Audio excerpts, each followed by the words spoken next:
Level up your finest. Yeah. Without any further ado, I welcome you all to the channel. Yeah. Check this new intro out. Yeah. Double up your hustle, double up your hustle. Get that money, money, get that money, money. Double up your hustle, double up your hustle. Get that money, money, get that money, money. Nothing wrong with turn a single to a double. Level up and get the hell out of the wobble. Nothing wrong to turn a single to a double. Level up and get the hell out of the wobble. Double up your hustle, double up your hustle. Get that money, money, get that money, money. Double up your hustle, double up your hustle. Get that money, money, get that money, money. Nothing wrong to turn a single to a double. Level up and get the hell out of the wobble. Nothing wrong to turn a single to a double. Level up and get the hell out of the wobble. Get that money right. Alright guys, what is up? Welcome to the channel. Get that money right. Get that money right. Get that money right. Get that money right. Get that money right. Alright guys, we are going in. This is going to be a fairly comprehensive tutorial on what crypto is, first and foremost, what Bitcoin is, how to buy it, where to get it, how to store it, and a few other things along the way. We're going to dive into this. This is going to be an evergreen video, which means what I talk about in today's video is going to be relevant tomorrow and for the next few years from now until they really make a massive change within crypto. But we're going to jump into this right now. I'm going to go ahead and just give you a quick overview. I've been in crypto for the last few years, since about 2017, 2018. Made a lot of money doing crypto reviews, crypto interviews with CEOs of crypto companies and projects. And when crypto really started coming on the scene, Bitcoin exploded 2018, hit almost $20,000. Now, guys, look where it is. It's $56,000, $60,000. But back in the days when crypto was only $2,500, $3,000, $6,000, and then went up to $18,000, $19,000. That's when I was heavily involved in crypto. This used to be a really strong crypto channel. I used to do broadcasts and publications on other crypto channels as well. Now, this channel doesn't focus solely on cryptocurrency. Cryptocurrency is a small portion or percentage of my portfolio, and I suggest the same for you. I suggest you never put everything into crypto. I'm a believer of the technology. I'm a believer in blockchain. I'm a believer in what crypto could potentially do for humanity. However, right now it's experimental. It's still kind of very, very volatile. It's not something you should just go and mortgage off your house and sell your car and use your rent payments towards buying crypto. So be very cautious when you do put anything into crypto. You never want to put in anything that you're willing to lose. You only want to invest what you're willing to literally just walk away from. Just like you would take a dollar bill, light a match to it, and be okay with that. That's what you want to put into crypto, because at any moment, crypto could go bust. Could go up and could go down. You never know. There's a lot of speculative growth. But what I want to do is I want to jump into some resources. We're going to go ahead and switch this out right now. I want to go to a website called Bitcoin.com. Now, this is not the official Bitcoin website. The official Bitcoin website is bitcoin.org. And Bitcoin.cash is actually, it's an offshoot. We can get into that in a whole nother story, but they support Bitcoin Cash and a fork of Bitcoin. But they do have a good comprehensive overview of what Bitcoin is, but we'll jump into bitcoin.org as well in a second. There's some white papers and PDFs you can look at, but I just want to do a quick basic overview of what Bitcoin is. Bitcoin is the first and most widely recognized cryptocurrency. It's a peer-to-peer exchange of value in the digital realm through the use of decentralized protocol, cryptography, and a mechanism to achieve global consensus on a state of a public transaction ledger, which is the blockchain. very, very simple terms, is Bitcoin is an open checking book. It's an open checkbook. It's an open ledger. Do you remember back in the day where your parents used to take out their checkbook and write every single transaction, no matter how much they spent? If they spent 50 cents, they would write it down in their checkbook. Well, essentially, Bitcoin and cryptocurrency is along those same lines. It's an open public ledger that anybody around the world can see anybody's transaction. It's pseudo-anonymous, which means it doesn't show your name, number, address, social security number. However, it shows that there's a person moving this much amount of money into this wallet. So it's pseudo-anonymous. A misconception about Bitcoin is a lot of people think it's completely anonymous. Now, there are anonymous coins out there that there's a lot of technical things that happen with that coin in order to make it anonymous. But Bitcoin overall is not really anonymous. You can track a Bitcoin address to a specific wallet, to a specific person. And it's fairly easy and straightforward to do that, as long as you have the tools in order to do that as well. So just don't buy into the misconception that, if I buy Bitcoin, I'm going to be anonymous and I can go do whatever I want with it. No. People know how to find the address owner of certain wallets. So just keep that in mind. It's just like, going to the bank account, opening up a bank account. You can find out who opens a bank account. It's just not that verifiable at this point. But there will be tools out there where people will be able to track who has what in a heartbeat. So just keep that in mind. Bitcoin's origin, early growth and evolution. So Bitcoin basically was created by a gentleman named Satoshi Nakamoto. Now, Satoshi was the one who created this algorithm. Well, him and a team of genius mathematicians. These guys created this algorithm and this set of code that basically made Bitcoin what it is, this digital currency. Now, Satoshi Nakamoto, there's rumors that he's a group of people, and there's also rumors that he's a specific person. Nobody really knows who he is. He's not public. He went into hiding a long time ago after Bitcoin became public. But, they say that he's the largest stakeholder in Bitcoin as well. Nakamoto released the first open source Bitcoin software client on January 9th, 2009. And anybody who installed the client could begin using Bitcoin. A client is basically a software program. It's something that you download onto your computer and it runs a node and it starts mining Bitcoin. Now, nowadays, it's really hard to get into the mining space. It takes a lot of CPU, GPU, a lot of power, a lot of resources. So your average computer can't really handle Bitcoin mining. You have to buy thousands and thousands of dollars worth of graphics cards and equipment in order to do the mining. There's other cryptocurrencies that you can mine on your computer, but we'll get into that another time. Initial growth of the Bitcoin network was driven primarily by its utility as a novel method for transacting value in the digital world. Actually, there was a person many, many years ago that actually paid a delivery driver in Bitcoin for a pizza. And it's an old story that says that, whatever it was, $10 worth of Bitcoin, at one point, Bitcoin was only worth cents on the dollar.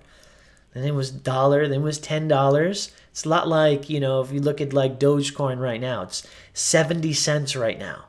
I'm not saying Dogecoin could go up and be as expensive as Bitcoin because there's an unlimited amount of it. However, Bitcoin was at one point $10. So this guy gave somebody in a digital form $10 in Bitcoin. Now that Bitcoin would be worth $10 million. It'd be worth a lot of money right now. So look up that story on YouTube, the guy who paid for pizza in Bitcoin. What's Bitcoin used for? Bitcoin is used for transacting value. It's more of a store of wealth than anything. You can't necessarily just go down to your 7-Eleven and swipe your Bitcoin card and buy a pack of gum.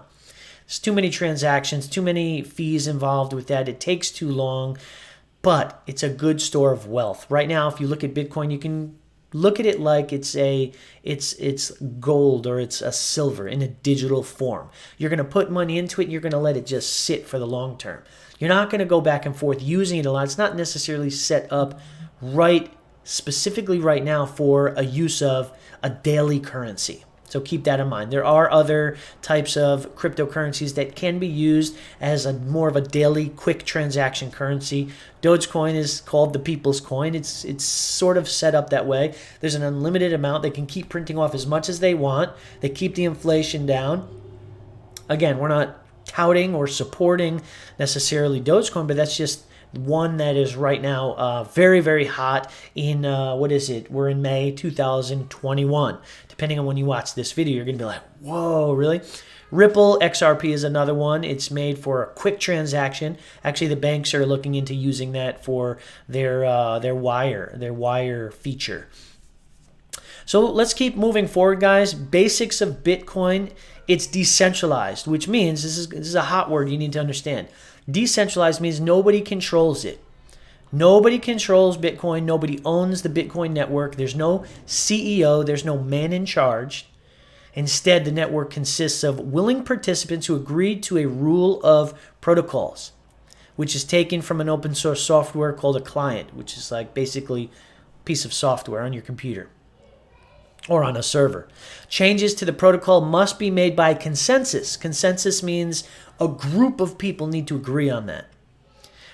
This is a wide contributing voices, including nodes, end users, developers, miners, adjacent industry participants like exchanges, wallet providers, and custodians. This makes Bitcoin a quasi-political system. It's not just controlled by one group of people. It's owned by everybody. And that's the beauty of Bitcoin. Let's keep going, guys. It's distributed. All Bitcoin transactions are recorded on a public ledger called the blockchain. The network relies on people voluntarily storing their copies of the ledger and running a Bitcoin protocol software.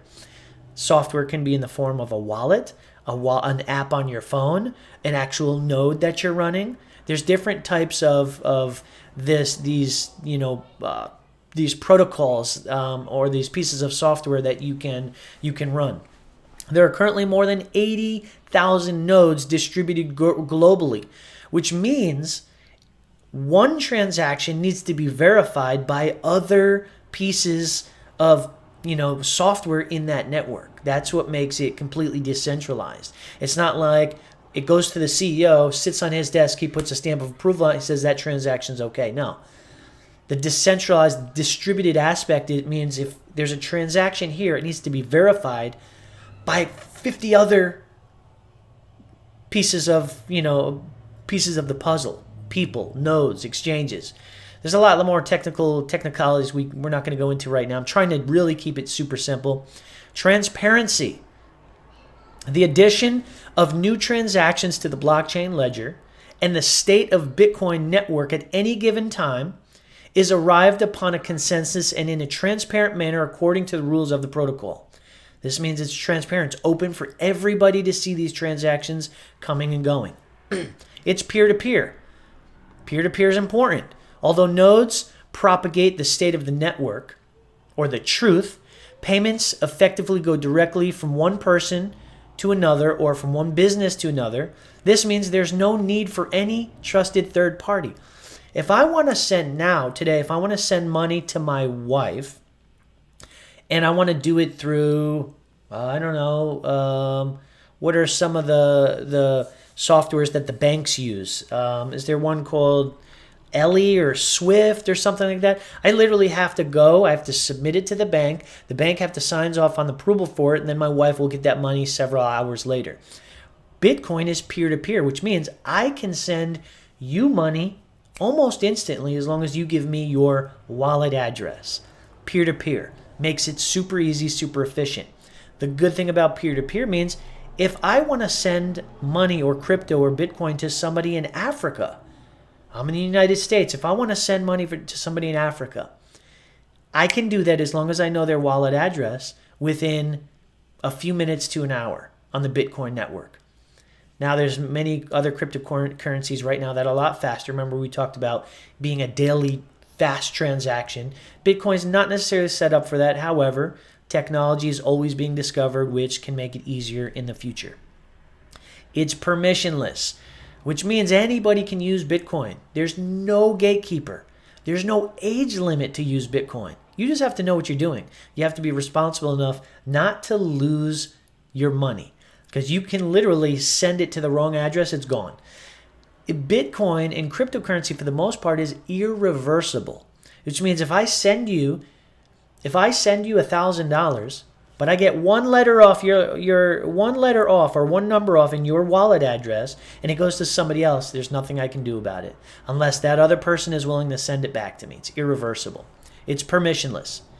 There's no gatekeepers. There's no need to create a Bitcoin account, even though you create wallet accounts. We'll show that in a little bit. There's no need to create a Bitcoin account, just like you would do a bank account.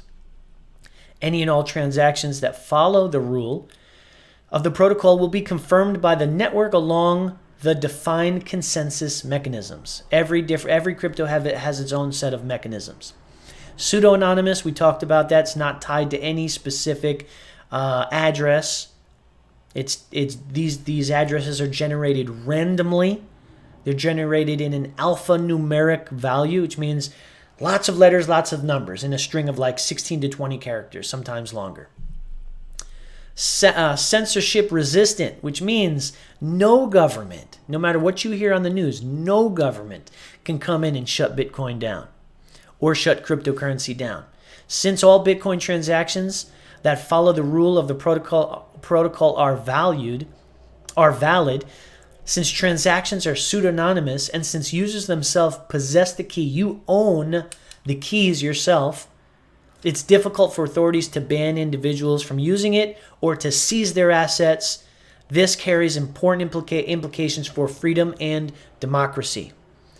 Bitcoin, nobody can control it.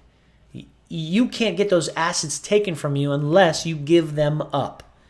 Unless you give some authority your keys to your locker, your wallet. If you don't give your keys up, that will stay in the ether forever until it's recovered. Think about that. It's pretty cool. And it's public. We talked about it being public, right?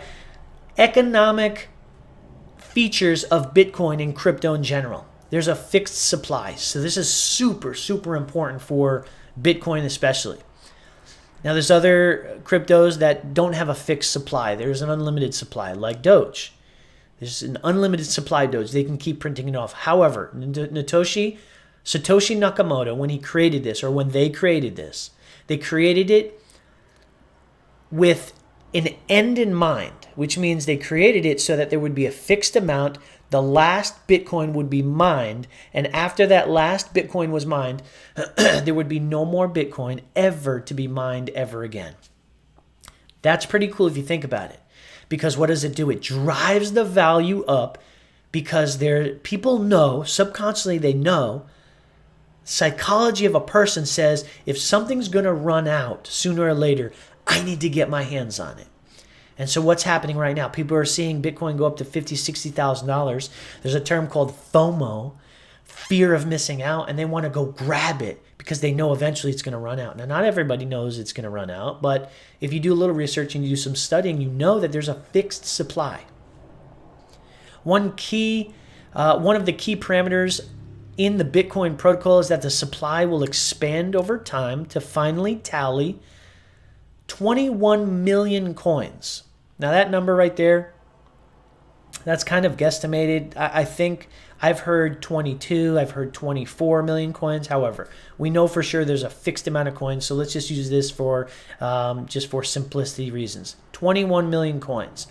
The fixed and known total supply makes Bitcoin a hard asset. It's kind of like gold. You know eventually gold's going to run out. You got to get your hands on gold. It's deflationary, which means the rate of a new Bitcoin are added to the circulating supply gradually decreasing along the defined schedule that is built into the code, starting at 50 Bitcoins per block. The insurance rate is cut in half approximately every 4 years. It's called the halving or the halving. In May 2020, the third halving reduced the insurance rate from 12.5 to 6.5 Bitcoins per block. At that point, 18 million of the 21 million coins are already in circulation, which means they've already been mined. The fourth halving is going to happen in 2024. Right now it's 2021. The next halving is going to happen in 2024, which will reduce the instance to 3.125 Bitcoins per block, and so on and so forth until approximately year 2136, when the final halving will decrease the block reward to just 0.0000168 Bitcoins. That's an important feature of Bitcoin, guys, because it means that eventually Bitcoin's going to run out, and those who have it are going to be the ones who win.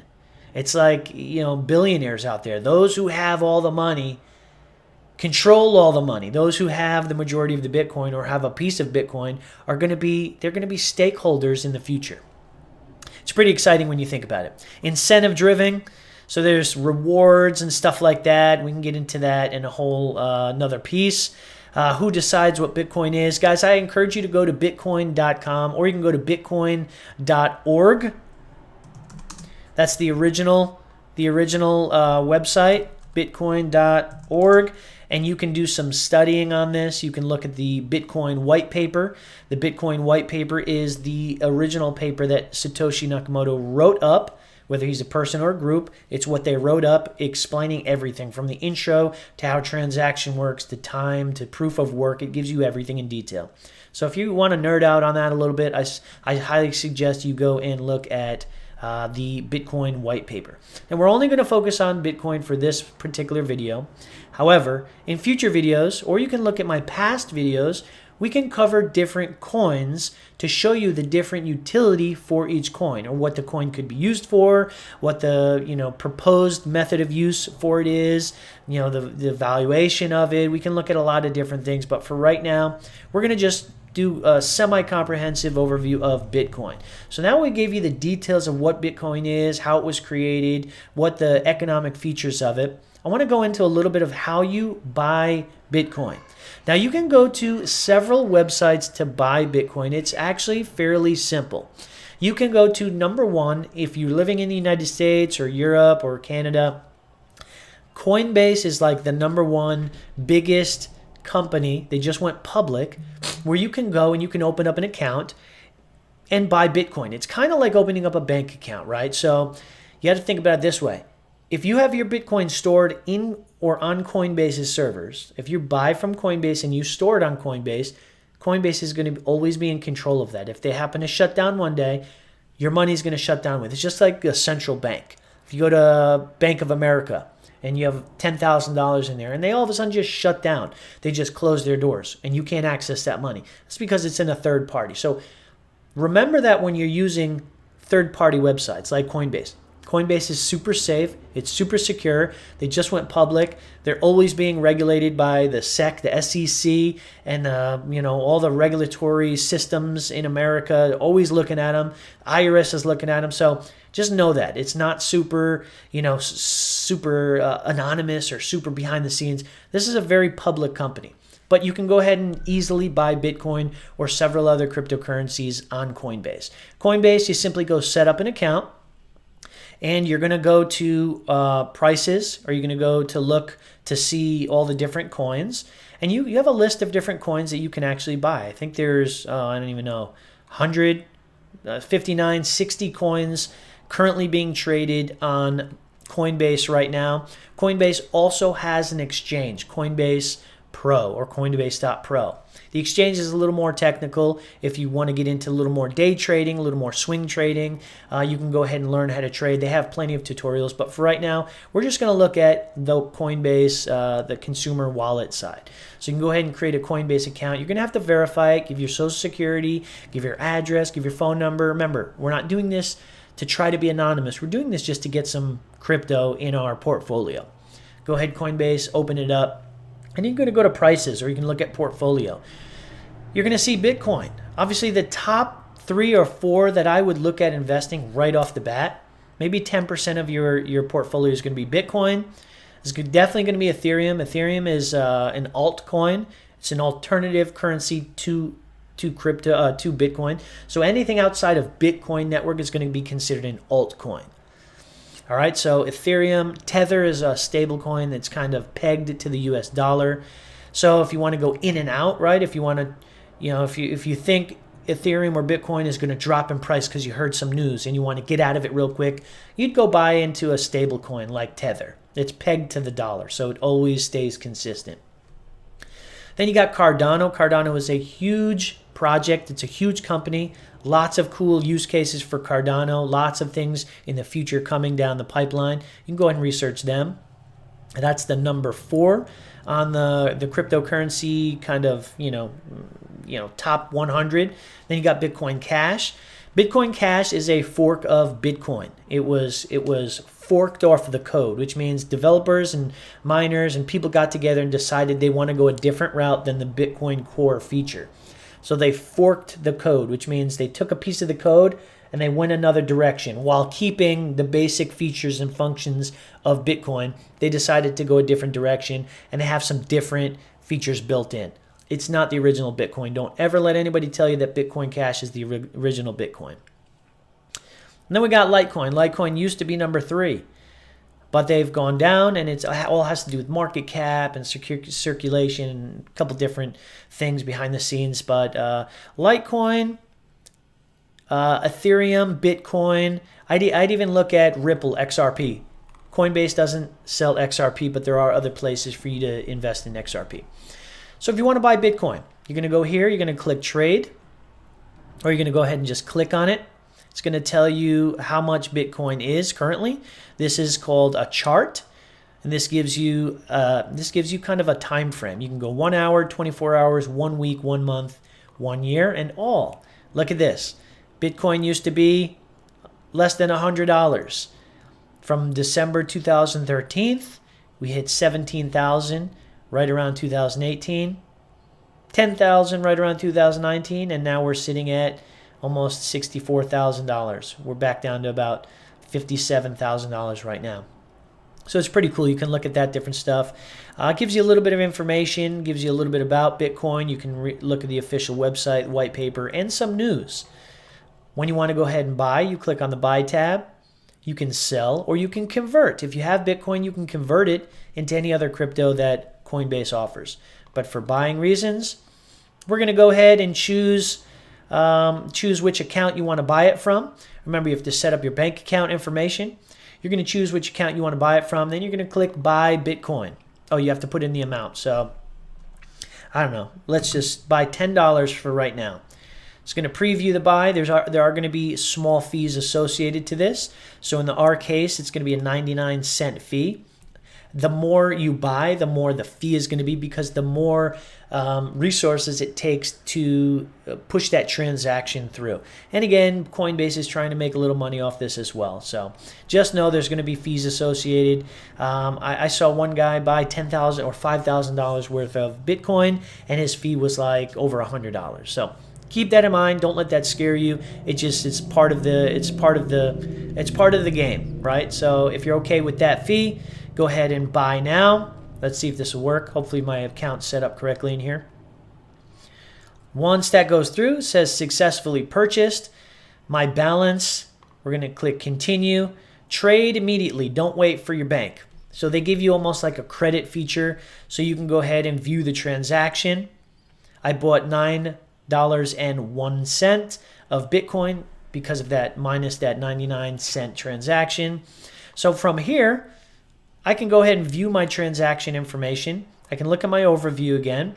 I could go ahead and convert if I wanted to. Convert all to Ethereum. And then once that goes through, I'm going to be converting about $8.96. You can go ahead and convert now. Boom. I just converted it to Ethereum. And this is all done behind the scenes. It literally converts it. What it does is it sells Bitcoin on the blockchain. On an exchange, it buys Ethereum, it sucks Ethereum back in your account. And so now I have $8.96 of Ethereum. I can go ahead and take that Ethereum, and I can send the Ethereum to any wallet outside of Coinbase that I want. So if I have, if I have $20 in Ethereum, I can go ahead and send and receive right here. I can send to a mobile phone, an email, or an address on the blockchain. If I have, say, a MetaMask wallet set up, I can grab the MetaMask wallet address. I can stick it in here. I can pay with Ethereum. Got about $2 in there. You want to send all of it. Make sure the address is the correct address. Always triple verify it. And then click continue. It's then going to go from Coinbase and it's going to go into my external wallet. Okay? So that's a quick overview on Coinbase. Go ahead and get you set up there. There's several other websites I want to cover with you. Crypto.com is a website where you can actually get up to $2,000 worth of crypto for just referring your friends. So once you create an account here, same spiel, fill in all of your information, social security, banking information. It's not meant to be private. There's certain privacy, things that are put in place. However, it's not going to be like you're going on the dark web. It's very open. So just know whenever you buy and sell cryptocurrency, there's going to be taxes you're going to have to pay on it, just like if you were to make money and earn income.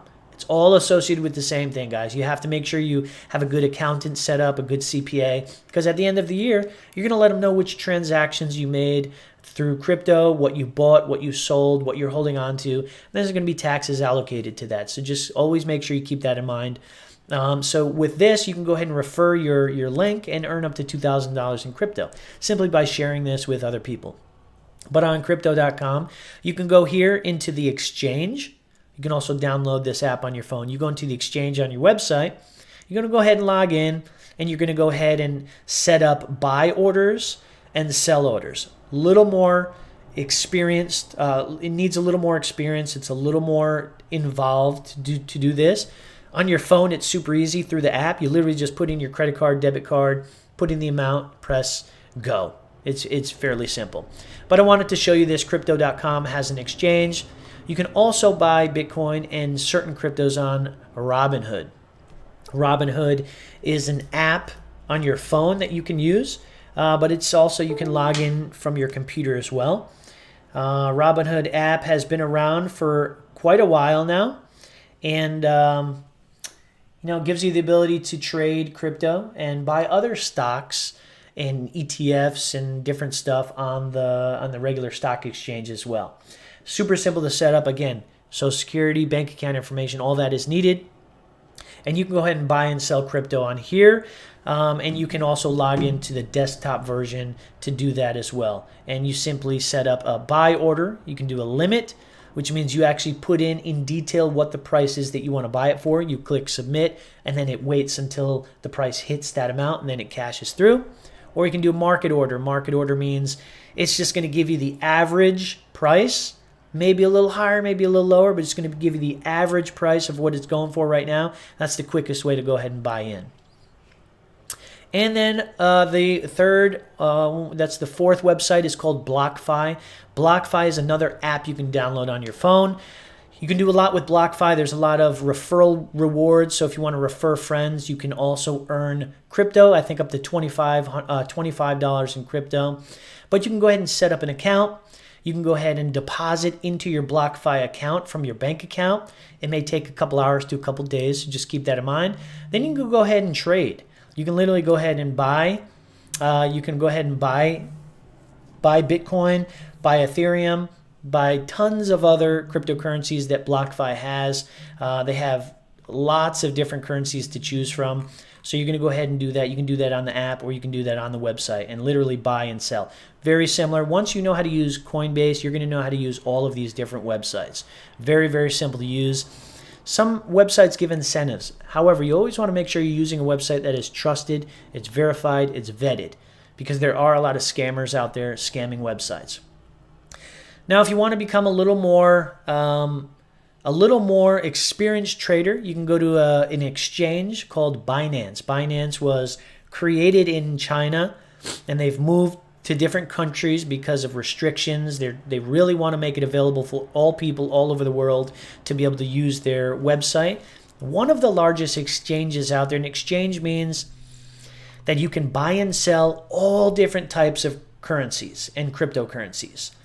hundreds and hundreds and hundreds, if not thousands of pairs, right? So Bitcoin to the dollar, Bitcoin to Binance, lots of different pairs to match, right? And so I'd recommend you go onto YouTube, watch some tutorials on how to trade and learning how to trade. But once you know how to trade, it's super simple. With Binance, you can go ahead and buy with your bank, a Swift bank transfer, which is like a wire transfer. Again, you're going to have to put in your social, your bank account information, all your correct information. You can pay with a debit or a credit card. You can do P2P trading. If somebody wants to send you Bitcoin to this account, they can do that. Or you can do third party, which is Simplex. I think that's more for European users. And then you're going to go ahead and trade. You can literally just say, hey, I want to buy some Bitcoin. So you're going to pair your USD to BTC, and you're going to put in a buy order. Once that buy order takes, you're going to get Bitcoin brought into your wallet here. Never keep lots of money on your exchanges. Never keep a lot of money on your exchanges. You always want to make sure you take it out and you put it onto a third-party wallet. A third-party wallet. Let me see if I have my ledger here. Or a cold storage. Cold storage is something that you can keep offline. Has to be plugged in order to see it light up. But this is called a Ledger Nano. We'll talk about that in just a minute. But this is Binance Exchange. So aside from Binance Exchange, there's another website called blockchain.com where you can go ahead and set up a free blockchain or a free crypto wallet. You can do it on your phone. You could also do it on the computer. You can go to the exchange and do the same thing. You open a free account and it opens up something very similar to Coinbase. And it'll allow you to buy and sell and trade cryptocurrencies. And here's a couple wallets that I suggest you downloading. You can download the Trust Wallet on your phone. Trust Wallet on your phone is a decentralized wallet. Actually, the owners of Binance currently own Trust. They bought the company out. So you can download it on your phone and you can buy and sell cryptocurrency on there as well. This is considered a form of cold storage. It's off your computer. However, it's on your phone.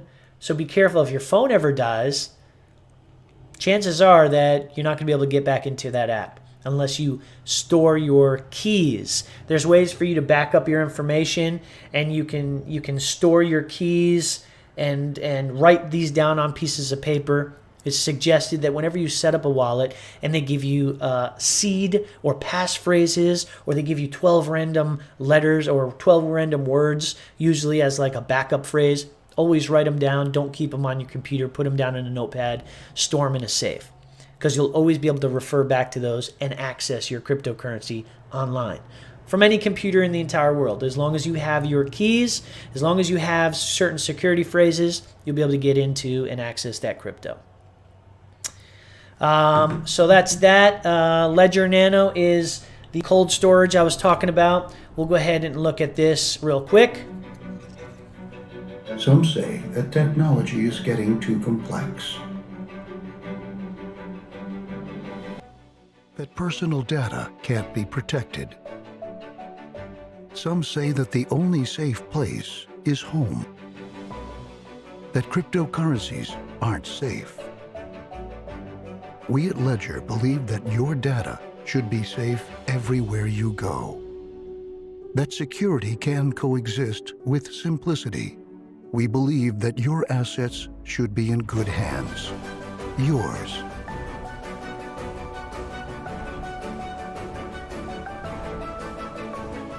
Ledger Nano X. Keep your crypto secure everywhere. Ledger Nano X, again, is the cold storage. There's tons of different ones you can look at. You buy like $100, $150, $200. Definitely worth the investment if you're going to be into crypto and holding crypto.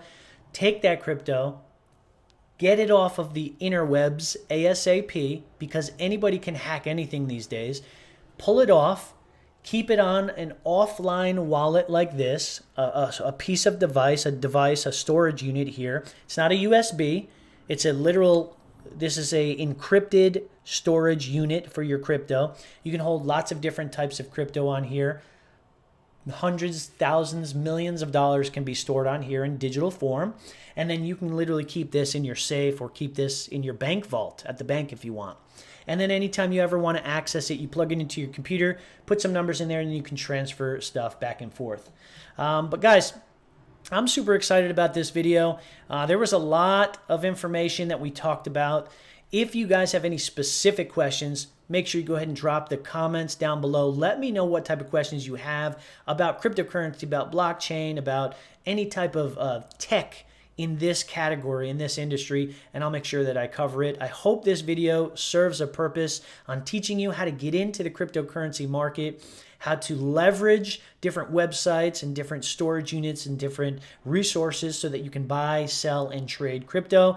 Hope I gave you some resources on how to store your cryptocurrency offline.